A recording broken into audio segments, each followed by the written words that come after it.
Welcome back, Fantasy Moto fans, to the Roto Moto Fantasy Show. My name is Donnie, and as always on this video, we're going to go over 5 riders that I want you to look at when you're making your picks, some tips for picking FFL, and even a sneak peek at what my picks will probably look like come Saturday morning. But first, let's go ahead and review Houston 2.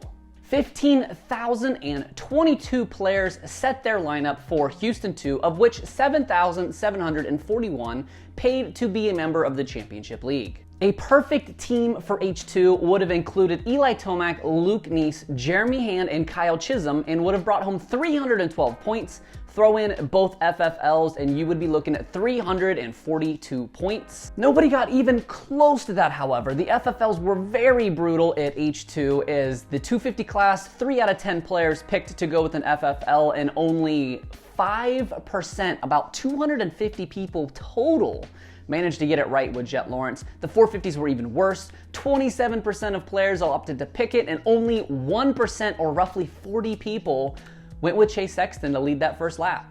The median championship score was 188, which means that if you scored 189 or more, you did better than half of the paid field. The average team had 2.87 All-Stars on it, and 2 out of every 3 teams had at least one rider with a big fat 0. The 250 class had another perfect run of every single non-all-star rider that made the main, managed to convert for double points. The 450s not so lucky, as 4 guys were left on the outside. Here's looking at my team from Houston 2. My 250 class was a little mediocre. I was really hoping for more out of Grant Harlan and Curran Thurman, but unfortunately both of them hit the ground in the main, but did manage to score double points, so not all is lost. John Short did what John Short does, another solid 11th place for 30 points, and Colt Nichols, who was my lock on the preview video as far as 250 All-Stars went ahead and delivered with a perfect 26 points after that second place in the main. On my 450s, I really wanted to get cute. I wanted to pick against the grain here, but it was too tasty to pass up Webb, Tomac, and Osborne as non-all-stars. 2 of them delivered. Osborne did not, as he lost 30 points in literally the last lap. I went from a 240 all the way down into the 2 teens. Ken Roxon battled back from a terrible start to muster 19 points, and I missed my FFL again this week, bringing my season total to a miserable negative 21 points. Friendly reminder before we get to the Houston 3 picks that Rotomoto is an entirely privateer operation. I research, write, record, and edit and post all of the content myself. If you find value in the content I put out and would like to support the channel, please hit the little subscribe button below the video and leave a comment letting me know how you found the channel. Commenting on videos is the best way to tell YouTube that the content is worth watching and will help get more eyes on the channel. Also, don't forget to follow at RotoXMoto on both Twitter and Instagram, and consider joining the Patreon if it suits you. All links can be found directly below the video, and don't forget to stick around until the end of the video to learn more about the Rotomoto Live post-race program and the race day schedule. On to the picks.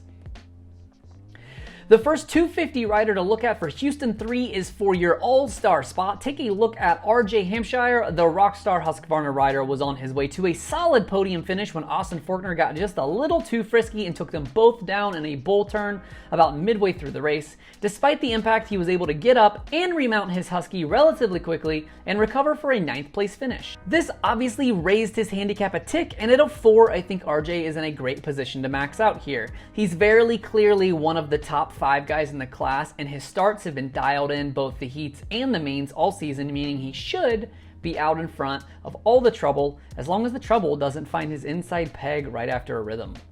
Another 250 guy I want you to look at is Josh Varize. The rookie has been super impressive in the first 2 rounds of the season, logging a 12th in his first ever start and salvaging a 17th last round. Don't let that 17th fool you though. He has transferred straight out of the heat both nights and was running as high as 13th before contact between he and Grant Harlan took them both down and all the way to the back of the field. He managed to fight his way back up to a respectable finish anyway, showing that he has a no-quit attitude and making himself a welcome addition to any team with plenty of upside and a little bit of a safety net. I'm not advocating for the guy, but Star Yamaha made a late addition to the entry list with rookie Nate Thrasher. He's a 2 handicap, and if he does line up, I expect to see him with a pretty big pick trend. Be careful though, as I think his ceiling is relatively low. The top 6 or 7 guys in this class are in their own class, and with a 2 handicap, you pretty much need him to beat every other guy outside of Jet, Christian, Colt, Joe, RJ, and Michael Mosiman to offset the risk of a true rookie racing his first ever Pro Supercross. It might be better to hope he falters here and pick him up next week at a higher handicap. The high handicap hero of the week is a rider with a handicap of 10 or more that I think you should look at if you are in a position to go big or go home with a high risk entry. This round, I'm giving it to Dylan Woodcock. His value is definitely slipping as his handicap has slid from a 13 in week 1 down to an 11 in round 3, but Dylan is qualified for both mains this year and on the back of his consistency and good starts in the LCQ. Not to mention that his heat performance could be just good enough to make it so you don't have to worry about the LCQ at all. His finishes so far have been uninspiring. A 20th and a 22nd is precisely why his handicap is right at 11, but with just a tiny bit of help, Dylan could easily end up with a mid-30 score or maybe even more. Moving on to the 450s, have you heard about our Lord and fantasy savior Marvin Musquin? No, don't worry, I'm not going to make him my pick 3 weeks in a row. I just wanted to point out that MM has actually improved his odds to max out with a shiny new 4 handicap, and you should pick him if you could. But another rider I want you to look at this Saturday is Mr. Ken Roczen.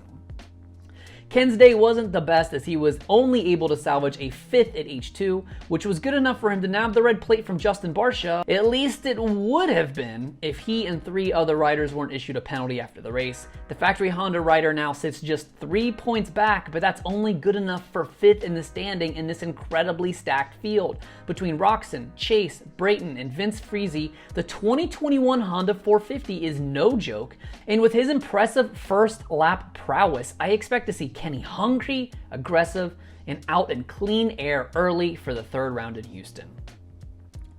The rider this weekend I want you to stay far clear from is Justin Bogle. His 8 handicap is incredibly high for an established guy on a factory level bike, a former 250 Supercross champion, a guy that is one of the best starters in the game, but unfortunately Justin has only managed to even line up for a single heat race this season so far. And if I'm being honest, even if he does make the main, I don't exactly see him tearing it up. He would need to make the main, get a world-class start, and then somehow outlast this immensely stacked field for 25 to 30 laps to score enough points to justify the risk, and I unfortunately just don't see that happening. There are much better picks out there, including both better finishers and higher handicaps. The FFL, or first to the finish line, is an optional wager where you attempt to guess the rider in each main that reaches the finish line and is the first to start the opening lap. If your selected rider in each class is successful, you will earn 15 extra points for that week's score, but if you guess wrong, you subtract 7. Last round, Jet Lawrence took the whole shot and led from bell to claim his first FFL of 2020 after Christian Craig nabbed the other in the first round. Both of these guys looked fantastic off the start. In fact, Jet took it and ran in his heat race as well. Austin Forkner, on the other hand, not so much. The Pro Circuit Cowie rider has been an FFL machine throughout the first years of his career, but has yet to lead a single lap this year, let alone the first. If I'm being honest, with how front-loaded this class is, I'm not interested in any FFLs until someone makes themselves known as a clear threat. But if you must put your money on someone, I would bet Christian Craig, as he has been consistently one of the best starters in his career and is mounted on far and wide the most powerful bike on the gate. In the 450s, more of the same, Sexton pulled his first career 450 FFL in the Houston 2 main event and was out front early in his heat race as well. Justin Barcia led his heat the entire length but found himself buried off the gate in the main event. Cooper Webb is the only other rider in the field to lead the first lap of any stacked race, grabbing an early heat race lead but being nowhere near the front in either main. Just like the 250s, I would stay far, far away from picking this unless you really, really like to gamble. But if you do, it's hard to put your money against Justin Barcia, who has grabbed the holy in 3 of his 4 race starts this season. Looking at my way too early team on a Thursday morning, I have Marvin Muskin as my 450 All-Star for the second time this season, Adam Cianciarulo at a -1. With Webb ailing, Anderson struggling, and Sexton expected to miss the race, that raises AC's floor quite a bit. And at this point, we all expect him to run up front and know he's looking and hungry to finally bring home a dub, which could be worth 46 points for you. Joey Savacci at a 5. His injury is just a minor hematoma and was on the bike Thursday morning. As long as he looks good in qualifying, I think he's a safe pick with tons of upside value. And I can't believe I'm saying this, but give me Marty Davalos at a 7. There's a reason Marty Party started the season at a 3, and I'm finally ready to reap my rewards of passing on him in the first 2 rounds. On the 250 side, I have RJ penciled in at a 4 and Josh Fariz at an 8 for the reasons we already went over. I am pairing those two with Hunter Sales and his 7 handicap. I fully believe Hunter has top 10 potential, and I want to be there when he cashes it in. And finally, Kevin Morans, who in all seriousness should be an easy transfer directly from the Heat and should also be in the hunt for some top 10s. Race day is Saturday, January 23rd, with Race Day Live and time qualifying beginning at 2 p.m. Eastern, 11 a.m. Pacific on the Peacock app. Patreon subscribers can expect the enhanced cheat sheet to drop around 6:30 Eastern, and the basic cheat sheet will follow and can be found on Twitter and Instagram around an hour before the start of the first heat. Gates drop at 8 p.m. Eastern, 5 Pacific.